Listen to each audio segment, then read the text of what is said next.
Once dismissed as copycats, China's automakers now dominate the world EV electric vehicle market. In 2024 alone, they built about 3/4 or 75% of the world's EVs, more than the rest of the planet combined. So, how did China pull off one of the greatest industrial pivots of all time, of modern history? Let's rewind and tell the story of policy, planning, batteries, and a whole lot of scale. China's EV journey starts in an unlikely place: electric bikes. In the 1990s and early 2000s, China was already experimenting with electric mobility, not with cars, but with two-wheeled scooters. But the real transformation began in roughly 2009, when the Chinese government launched the new Energy Vehicle (NEV) program, injecting billions into R&D and subsidies. That year, EVs were still niche worldwide, but China saw them as an opportunity to leapfrog Western car makers and clean up its polluted air. Their target? 5 million EVs on the road by the year 2020. Ambitious, but not impossible in China. As Western firms debated EV's future, China was already building them at scale. By 2010, China had become the world's largest auto market, and the government encouraged consolidation. Only the serious players would survive. Fast forward to today, CATL, China's battery giant, supplies more EV batteries than anyone in the world. They dominate every part of the supply chain, from lithium refining to battery cells for vehicle assembly. China also has the world's largest public charging infrastructure, over 800,000 charging points and counting, and this infrastructure is even more massive when you account for private charging infrastructure. Fast forward to 2024, China accounted for nearly 2/3 of every EV sold on the planet.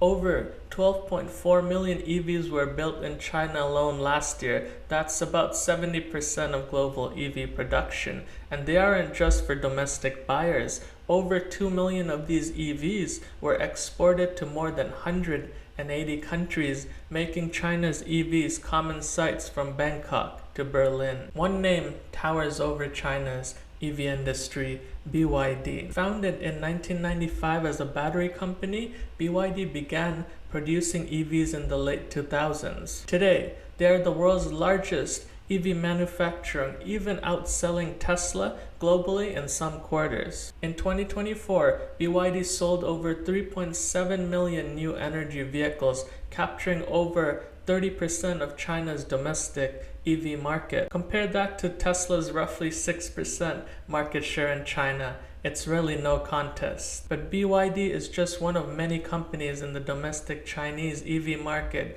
NIO, XPeng, Li Auto, Geely, and SAIC are all rapidly scaling and innovating. Let's talk money.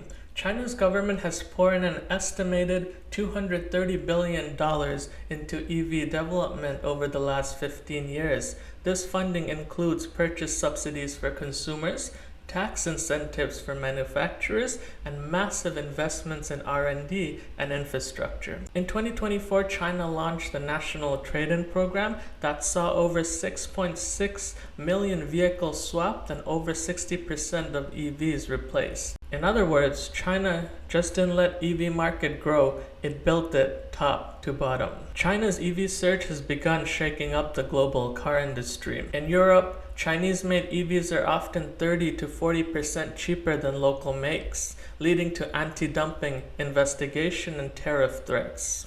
In the US, policymakers are calling for action, worried that American automakers are falling far behind. Even Ford's CEO called it the most humbling thing I've ever seen in my career, referring to the rise of Chinese EV dominance. But China isn't backing down. Their EV industry is too big to slow down. China is already looking ahead into the future of EVs, investing in autonomous driving, AI and robotaxi platforms, expanding into Latin America, Southeast Asia, and Africa, all booming economies and places, targeting over 60% EV penetration in all new vehicle sales by 2025, happening this year. But it has not all been smooth sailing. Price wars between brands, especially in the domestic Chinese EV market, has become very commonplace and has the government concerned. There's also a lot of talk of overcapacity and overproduction, and of course the worries about foreign market resistance and what will happen to exports. Still, China definitely has a first mover advantage and they're sprinting ahead. China just didn't win the EV race, they redefined it. It's a case study in what can happen when government strategy, industrial might, and consumer demands align. If you want to learn more on topics like this, please make sure to smash that like button, subscribe for more breakdowns and videos. Also leave a comment below. I do read all of them. Thanks for watching.